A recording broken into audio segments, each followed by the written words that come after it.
بھی سن لے، بھی سن لے، بھی سن لے، بھی سن لے، بھی سن لے، سرکار کے کہہ دو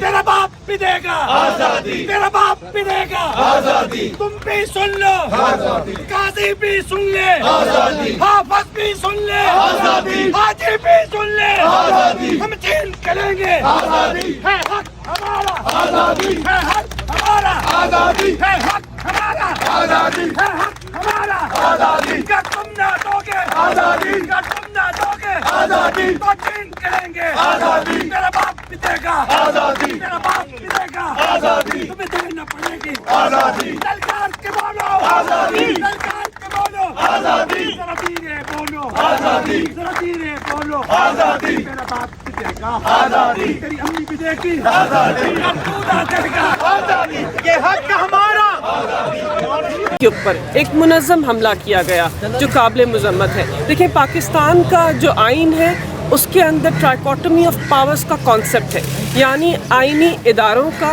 عدلیہ کا، پارلیمان کا، مقننہ کا جو دائرہ اختیار اور حدود و قیود ہے وہ طے ہے۔ کوئی بھی ادارہ کسی دوسرے ادارے کے اوپر حاوی نہیں ہو سکتا، اور پاکستان کی اعلیٰ عدالت جو انصاف کا مرکز ہے، پاکستان کی عوام کی بنیادی انسانی حقوق کا محافظ ہے، اس کو پاکستان کے آئین کے اندر آزادی دی گئی ہے۔ آرٹیکل 191 کہتا ہے کہ پاکستان کی اعلیٰ عدالت کے جو قواعد و ضوابط ہیں وہ اعلیٰ عدالت ہی طے کریں گے کہ انہوں نے کس رولز کے مطابق اپنے عمل کو آگے بڑھانا ہے۔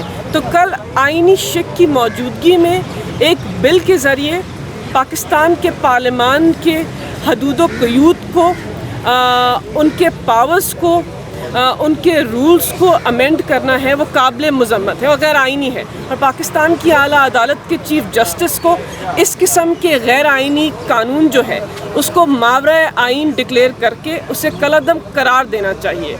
ہم بھرپور مذمت کرتے ہیں ایسے اقدامات کی جہاں پر وہ لوگ جو غیر آئینی طور پر اقتدار میں آئے ہیں، جنہوں نے اپنے 12 سیاہ ماہ کے اندر پاکستان کی عوام اور عوامی نمائندوں کے اوپر مظالم ڈھائے ہیں، جنہوں نے ہر وہ اقدام کیا ہے جو ماورائے آئین ہے، اور جب وہ مکمل نہیں تھا تو پاکستان کی سب سے بڑی اعلیٰ عدالت کے اوپر حملہ کر دیا۔ اور کیوں حملہ کیا؟ کیونکہ پاکستان کی اعلیٰ عدالت کے چیف جسٹس اور محترم ججز ان کی ایما کے مطابق فیصلہ نہیں دے رہے، اور بات کیا ہے؟ 90 دن کی بات ہے، آئین کے اندر درج ہے کہ جب بھی اسمبلیاں تحلیل ہوں گی 90 دن کی مدت کے اندر انتخابات کا عمل آگے بڑھے گا۔ آئینی شک کے اوپر عمل درآمد کرانے کی وجہ سے آپ سپریم کورٹ کو دھمکیاں دے رہے ہیں، آپ سپریم کورٹ کے اوپر اثر انداز ہو رہے ہیں، اور آپ کھلے عام برملا کہہ رہے ہیں۔ میں کہتی ہوں کہ اس کی کوئی نظیر نہیں ہے ہمارے جمہوری نظام نے، عامروں نے بھی شاید یہ نہیں کیا تھا، یہ جمہوریت کے لبادے کے اندر عامر ہیں، یہ کہتے ہیں ہم جمہوری رویہ رکھتے ہیں۔ آپ جمہوری رویہ رکھتے ہیں اور پاکستان کی عوام کی آنکھوں کے سامنے کہتے ہیں کہ ہم اعلیٰ عدالت کے تحریر نامے کو نہیں مانتے۔ کس طرح نہیں مانتے؟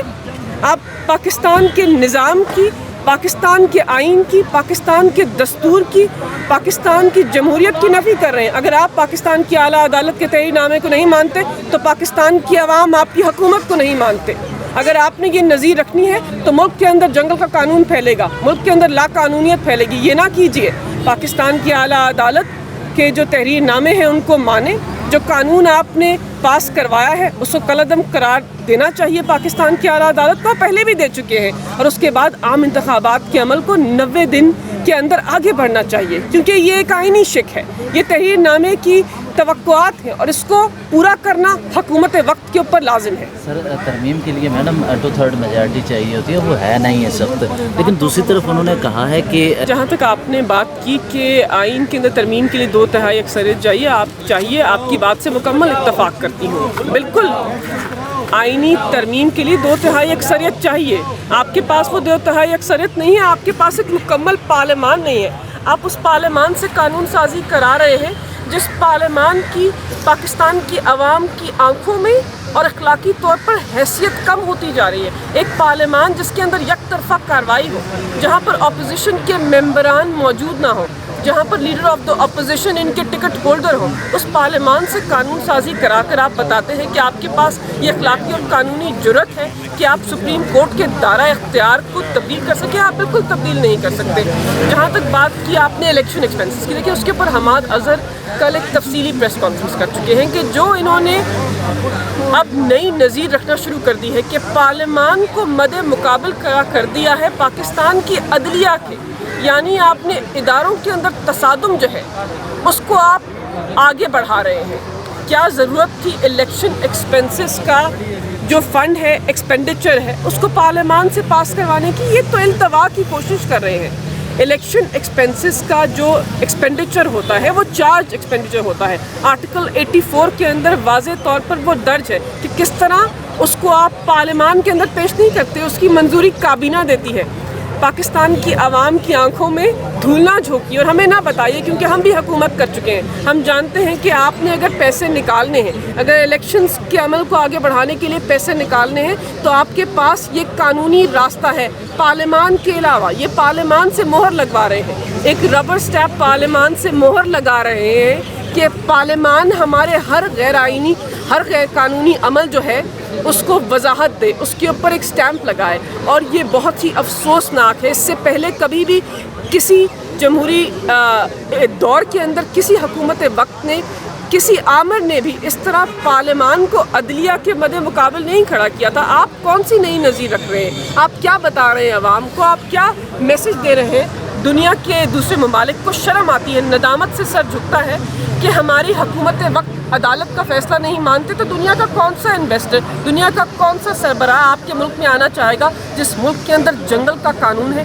جہاں ووٹ کے حق کو استعمال نہیں کر سکتے، جہاں آواز کو بلند کرنے کے اوپر آپ کو نظر بند کیا جاتا ہے، جہاں عوامی نمائندے انصاف مانگے تو ان کو برہنہ کیا جاتا ہے؟ کون سا قانون ہے؟